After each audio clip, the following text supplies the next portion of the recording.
How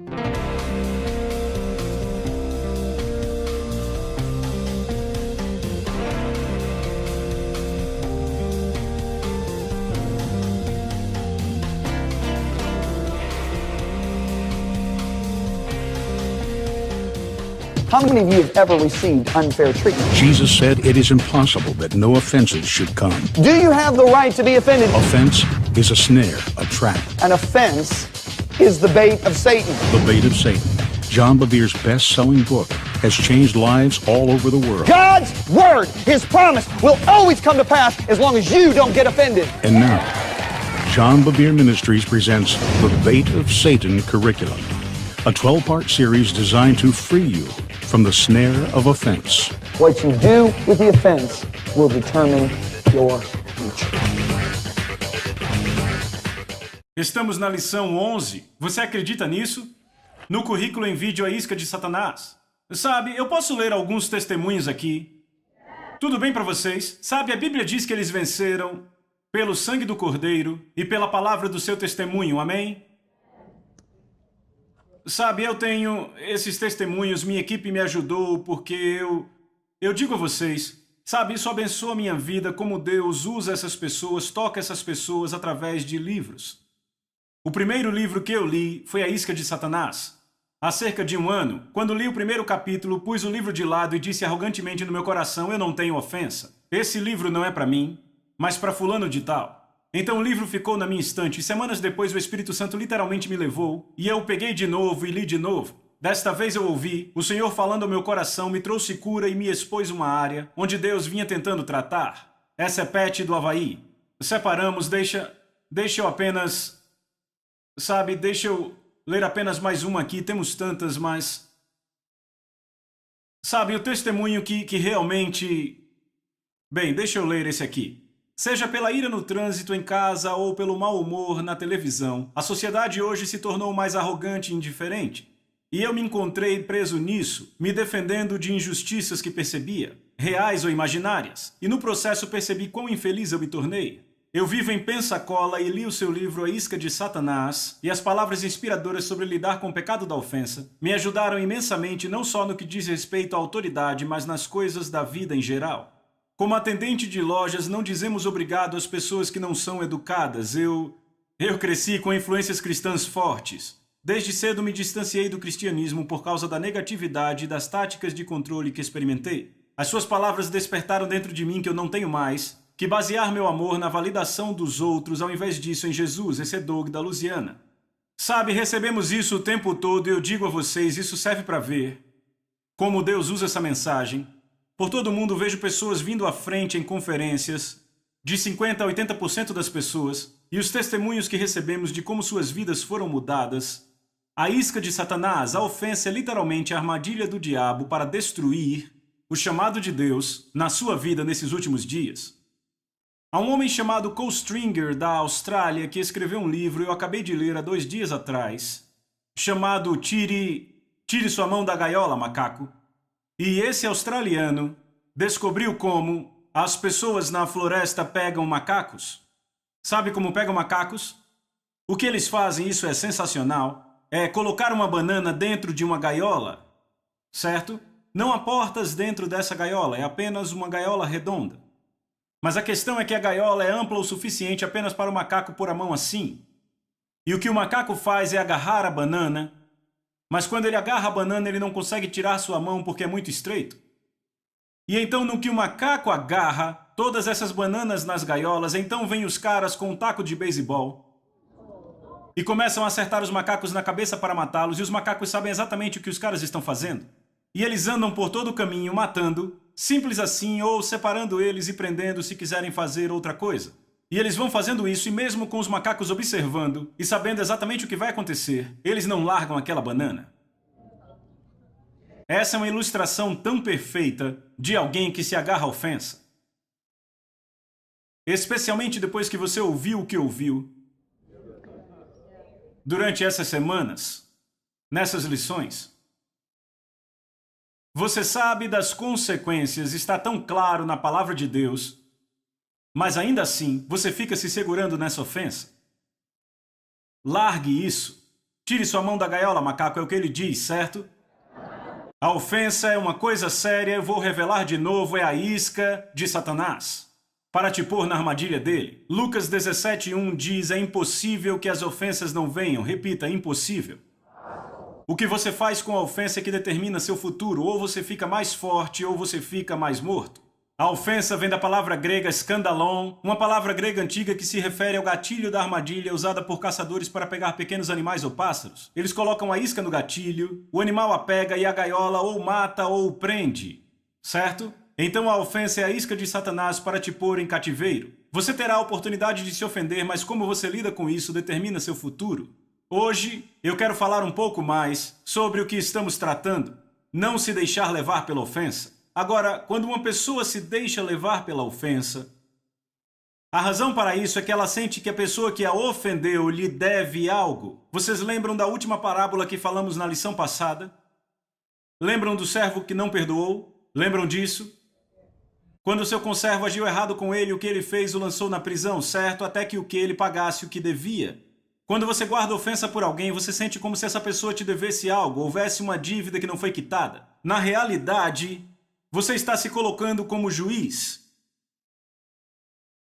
Porque você está julgando o que lhe é devido, e na verdade a Bíblia diz que há apenas um juiz e é Deus. Quando você se agarra a essa dívida, você está se agarrando a uma vingança não cumprida. Não é verdade? Porque você quer a vingança é seu pagamento, não é verdade? Agora, a amargura não é nada mais do que vingança não cumprida. É uma ofensa que teve permissão para criar raízes no coração de alguém. Você não teve vingança, então ela cria raízes e cresce. Quando a raiz de amargura cresce no coração de alguém, a Bíblia diz que ela corrompe você. A Bíblia diz para examinarmos os nossos corações cuidadosamente, para que não haja em nós nenhuma raiz de amargura, pela qual muitos foram corrompidos. Hebreus capítulo 12. Vou dizer de novo. Devemos examinar a nós mesmos cuidadosamente. Diga cuidadosamente. Para que não haja nenhuma raiz de amargura, pela qual muitos se corromperam. Agora, uma raiz é algo que começa com uma semente. A semente é a ofensa. Estão comigo? Se essa semente é regada, se for nutrida, vai crescer. E o que cresce é uma planta muito destrutiva na sua vida. Vai te corromper. Eu penso que a pessoa que exemplifica isso melhor do que qualquer outra é um jovem chamado Absalão. Se olharmos para Davi, lembra que falamos de Davi algumas lições atrás, como Davi foi muito maltratado por Saul, mas Davi não mordeu a isca. Ele não se ofendeu. Quando Saul foi julgado por Deus, o que Davi fez, amigos? Davi, o quê? Ensinou a todos os homens de Judá uma canção de amor. Ficou de luto por Saul ter sido morto e abençoou seus descendentes. Esse não é o sinal de um homem amargo. É o sinal de um homem com coração segundo Deus. No entanto, Davi teve muitos filhos. Depois que ele conseguiu o reino, teve várias esposas e vários filhos de cada uma dessas esposas, certo? Vá comigo, por favor, para 2 Samuel. E vamos começar aqui falando de um dos seus filhos chamado Absalão. 2 Samuel, capítulo 13. Depois disso, Absalão, o filho de Davi, tinha uma adorável irmã, cujo nome era Tamar. E Amnon, filho de Davi, se apaixonou por ela. Amnon angustiou-se ao ponto de adoecer por causa da sua meia-irmã Tamar, porque era virgem. E era impróprio para Amnon fazer algo com ela. Veja, Davi tinha várias esposas, certo? Amnon foi seu primogênito, de uma esposa. Absalão foi seu terceiro filho, mas ele veio de outra esposa. Então ambos tinham o mesmo pai Davi, mas mães diferentes. Absalão tinha uma irmã que era linda, certo? Tamar. Amnon, o primogênito, se apaixonou por ela. Então ele já estava perdendo peso, se apaixonou por ela tanto, mas não era apropriado, porque ela era sua meia-irmã. Então um dos sobrinhos de Davi, um homem muito maldoso, disse a Absalão: "Ei, por que você está perdendo peso? Você é um dos filhos do rei. Faça o seguinte, finja que você está doente, e quando Davi perguntar da sua doença, peça ao rei para que ele envie Tamar a preparar a comida e te servir, para você se recuperar. Então, ele dá ouvidos ao conselho de um dos sobrinhos de Davi e faz isso. Ele finge que está doente, fica deitado na cama e quando o rei chega diz, por favor, envie Tamar a me alimentar. Então o rei ordena que Tamar o alimente. E Tamar fez uns bolos para alimentá-lo. E Amnon mandou que todos os servos saíssem. E depois fechou a porta e força Tamar até estuprá-la. Tamar desesperadamente pede para que ele pare, que ele peça ao rei, mas ele não faz e a estupra. E depois que ele a estupra, a Bíblia diz que o ódio que ele sentia por ela foi maior do que o amor que ele sentia antes. Não é interessante? Poderíamos pregar sobre isso um pouco. E ele a deixa de lado e ela diz, agora o que você está fazendo é pior do que me estuprar.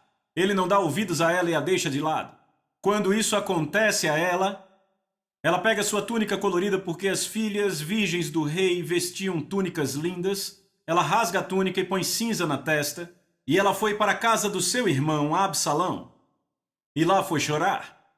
Agora Absalão, ao ver a sua irmã estuprada pelo seu meio-irmão Amnon, ficou furioso e odiou seu irmão. Então por 2 anos ele esperou para que Davi vingasse a sua irmã, mas Davi ficou muito magoado, se irou, mas não fez nada sobre isso. Estão comigo? O fato de Davi não ter feito nada enfureceu Absalão. E finalmente Absalão disse, se o meu pai não vai fazer nada, eu farei com as minhas próprias mãos. Então Absalão organiza uma festa para os filhos do rei e contrata alguns homens e diz, quando eu der o sinal, quando Amnon estiver bêbado, vão e matem-no. Ele espera, faz isso, mata Amnon e todos os filhos fogem. Absalão foge para um lugar chamado Gessur e fica lá por 3 anos. Depois de 3 anos, Joabe diz, vejam, o rei se confortou com a morte do seu filho Amnon. Temos que trazer Absalão de volta porque ele perdeu 2 filhos, vamos trazê-lo de volta. Então Joabe vai ao rei e Joabe, através de uma mulher sábia, persuade o rei a trazer Absalão de volta. Então Absalão é trazido de volta e o rei diz, de forma nenhuma verei a face dele. Então pelos próximos 2 anos o rei Davi se recusa a ver a face de Absalão, já são 5 anos aí. Vocês têm que entender algo. Absalão teve a sua vingança com seu irmão Amnon, mas ainda estava ofendido por ele não ter feito nada. E esta ofensa esteve no coração daquele garoto por 5 anos. Estão comigo? Aquela ofensa cresceu, ela criou raízes e cresceu, e agora ela está ficando pior e pior, nunca foi tratada. Vocês não sabem quantas pessoas eu já encontrei na igreja que não trataram com certas ofensas na vida. E essas ofensas têm crescido há anos. E o mais triste disso, amigos, é que uma planta é fácil de ser retirada quando jovem, porque as raízes não estão muito fundas, mas se você a rega por alguns anos, as raízes se aprofundam e é mais difícil de arrancá-la. É por isso que a Bíblia diz, não deixe o sol se pôr sobre a sua ira. Não queira permitir que uma semente de ofensa passe a noite germinando em você. Você não evita as ofensas, você confronta as ofensas, e vamos falar disso na próxima lição. Você tem que lidar com elas. É muito simples, é feito diante do trono de Deus, mas tem que ser tratado. Amém? Então, Absalão teve essa coisa crescendo em seu coração por 5 anos. 5 anos! Então, sabe, ele ainda está ofendido com o pai e, finalmente, Davi diz, certo, tragam ele até mim. E ele vem, Absalão se curva, beija a mão do rei e é restituído. Mas a ofensa ainda está lá. Então o que Absalão começa a fazer? Absalão começa a separar para si cavalos e homens para irem com ele, e ele fica do lado de fora do portão da cidade, e todas as pessoas que entram que têm casos para o rei ouvir, o rei muito ocupado, e Absalão começa a dizer, se eu fosse o governante de Israel, julgaria seu caso. Então a Bíblia diz que ele roubou os corações dos homens de Israel. Agora, amigos, ouçam aqui. Sabe quantas vezes isso acontece nas igrejas? Pastores auxiliares tomam ofensa do pastor presidente e nunca tratam disso e começam a roubar o coração de homens e mulheres na igreja. E anos mais tarde há uma igreja dividida. Você não quer ser um Absalão? Porque você vai ouvir o resultado de Absalão. Sabe o que passava na cabeça de Absalão? O meu pai. Ele certamente engana as pessoas. Se esconde atrás dessa adoração falsa a Jeová. A sua própria filha é estuprada e ele não faz nada sobre isso. Sabe por que ele não faz nada sobre isso? Por causa do que ele fez com a esposa do seu servo, Urias, o Hitita. Estuprou a esposa dele e então ele o matou e encobriu. E Saul? Ele perdeu seu reino só porque ele poupou um rei e alguns animais. E o meu pai estupra uma mulher, ainda mata seu marido e encobre, e ele é o Senhor adorador. Meu pai não fez nada pela minha irmã. Vem é regado. Ele vem pensando nisso há um longo tempo. Entendem isso?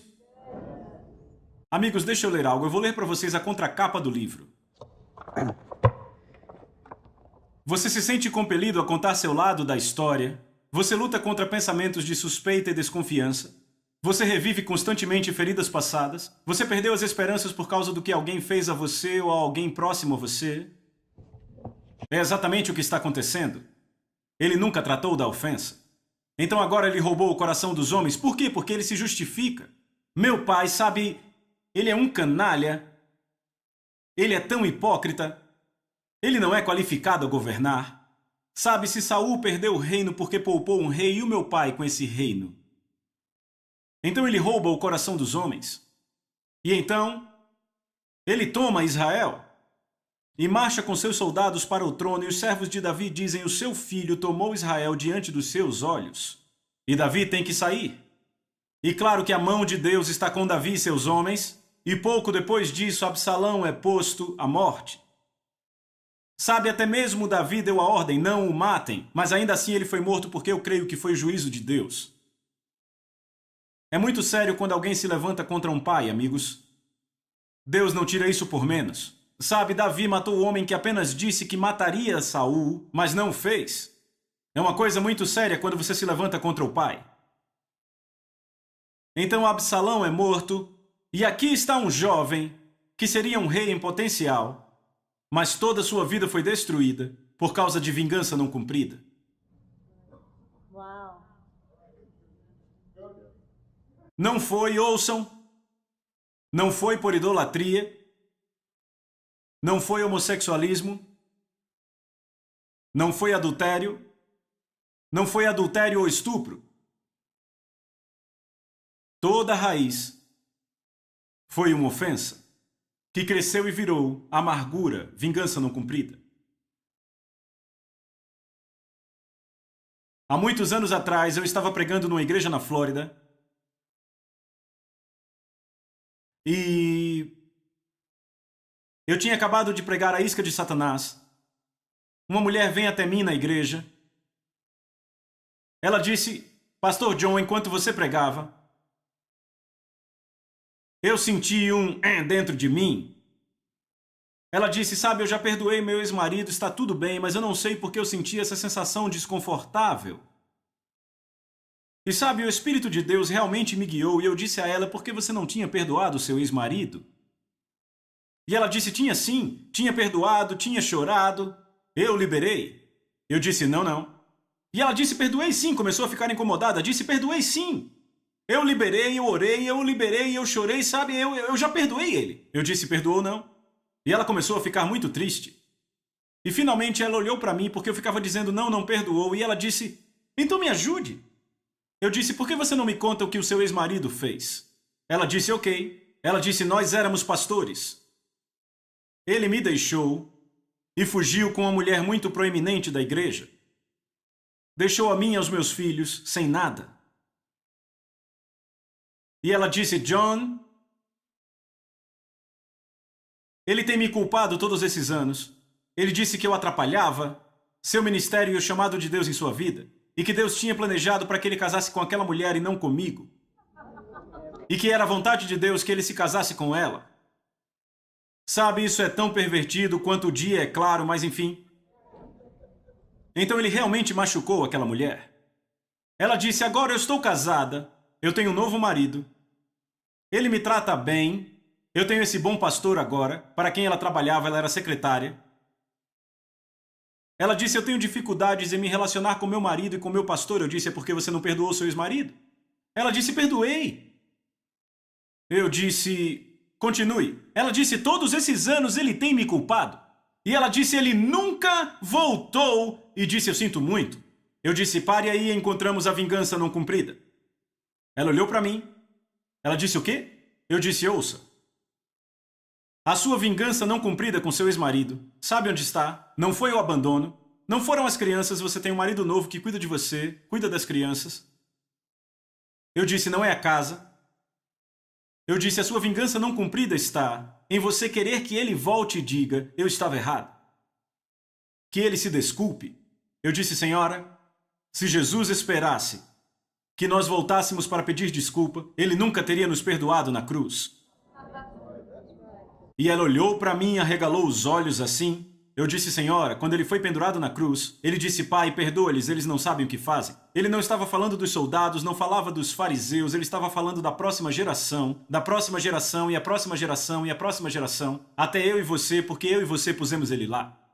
Eu disse, ele nos perdoou, antes mesmo de dizermos, eu sinto muito. Sabe quantas vezes pessoas vêm até mim e dizem, bem, eu vou perdoá-lo quando ele vier se desculpar. Se Jesus esperasse você se desculpar para te perdoar, você já estaria no inferno. Jesus escolheu te perdoar, antes mesmo de você dizer, sinto muito. Eu disse, sua vingança não cumprida é você querer que o seu ex-marido volte e diga, eu sinto muito, eu estava errado. Eu disse, quer saber, é isso que tem te mantido cativa todos esses anos. Eu quero que vocês vejam isso mais uma vez antes de irmos para a lição final. Em Romanos 12, lemos de novo no verso 17. Não retribuam a ninguém mal por mal. Procurem fazer o que é correto aos olhos de todos. Se for possível, no que depender de vocês, vivam em paz com todos os homens. Verso 19. Amados, não procurem se vingar, mas deixem com Deus a ira, pois está escrito, minha é a vingança, eu retribuirei, diz o Senhor. Deus diz, minha é a vingança. Ele disse, não são vocês que se vingam. Por quê? Porque Ele é o juiz. Quando nós determinamos que alguém nos deve algo, nós nos colocamos no lugar do juiz. E de acordo com Tiago capítulo 4, verso 12, e Tiago capítulo 5, verso 9, eu vou ler aqui, há apenas um legislador que é poderoso para salvar e destruir. Quem é você para julgar o próximo? Irmãos, não se queixem uns dos outros. Irmãos, isso é um comando. Não se queixem uns dos outros, para que não sejam condenados. Posso ler mais uma vez? Não se queixem ou reclamem uns dos outros, para que não sejam condenados, eis que o juiz já está às portas. Amigos, Deus é o justo juiz. Ele vai aplicar o julgamento correto, amém?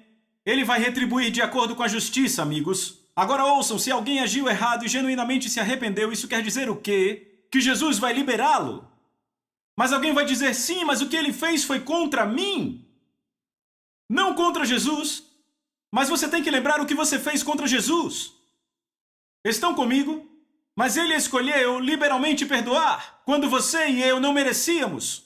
Sabe, se você quer saber a verdade, estamos falando do próprio fundamento do Calvário. Isso é cristianismo. É quando você libera alguém que não merece ser liberado. É por isso que Jesus vem e diz, ei, eu quero mudar sua forma de pensar. Você sabe o que a palavra santidade realmente quer dizer? Sabe o que quer dizer santidade? Santidade é do hebraico kadosh, que simplesmente quer dizer no sentido puro um corte por cima. Repitam, corte por cima. Sabem, antigamente, se você lembrar, você entrava em lojas de roupas e você encontrava tecidos medianos, tecidos bons, tecidos muito bons, e tinha esse tecido que estava acima de todos, certo? Certo? Quando Deus diz, sede santos porque eu sou santo, o que ele está falando? Ele está falando do seu relacionamento com a sua criação. Como ele nivelou a sua criação por cima. Então ele diz, sede santos como eu sou santo. Ele está dizendo, eu não penso como você. Eu não falo como você. Meus caminhos não são como seus caminhos. Subam ao meu nível de vida. O que ele está dizendo é isso, amigos. Sabe, ele não está falando de usar o cabelo de uma certa forma, não usar maquiagem ou não poder usar calça. Você pode usar um vestido até o seu calcanhar e ter um espírito sedutor saindo da bola do seu olho. Ok? Amém? O que ele está dizendo é isso. Por que você quer ficar andando com as galinhas no celeiro quando eu te chamei para ser uma águia? Eu quero que você veja como eu vejo, fale como eu falo, pense como eu penso. É por isso que Jesus chega em Mateus capítulo 5, do verso 38 ao 42, ele diz, vocês ouviram o que foi dito? Olho por olho e dente por dente, isso é vingança. Ele diz, mas eu digo, e aí vem o nível mais alto de pensamento, certo? Mas eu digo, para não resistirem à pessoa má, Deus resistiu a você antes de você ser salvo? Ei, eu fiz uma pergunta, cadê a resposta? Para não resistir à pessoa má, mas se alguém o ferir na face direita, ofereça-lhe também a outra. Sabe o que Jesus está dizendo? Ele está dizendo, ei, ouçam, o amor de Deus opera sempre arriscando se machucar de novo. Eu vou falar de reconciliação na próxima lição, vou deixar isso bem claro, mas vejam isso. Ofereçam também a outra. Se alguém quiser processá-lo e tirar-lhe a túnica, desde que leve também a capa. Se alguém o forçar a caminhar uma milha, vá duas. Dê a quem lhe pede e não volte as costas àquele que deseja pedir-lhe algo emprestado. Esse é o pensamento no nível do reino. Não é o pensamento de vingança. O pensamento de vingança é o pensamento do mundo. É o caminho das trevas. É perigoso, demoníaco e terreno. É a sabedoria que sobe de baixo. Estão comigo? Mas a sabedoria que desce do alto é, antes de tudo, pura, pacífica, amável, compreensiva, cheia de misericórdia e bons frutos. Deus diz, venham ao meu nível de pensamento, subam ao meu nível de vida.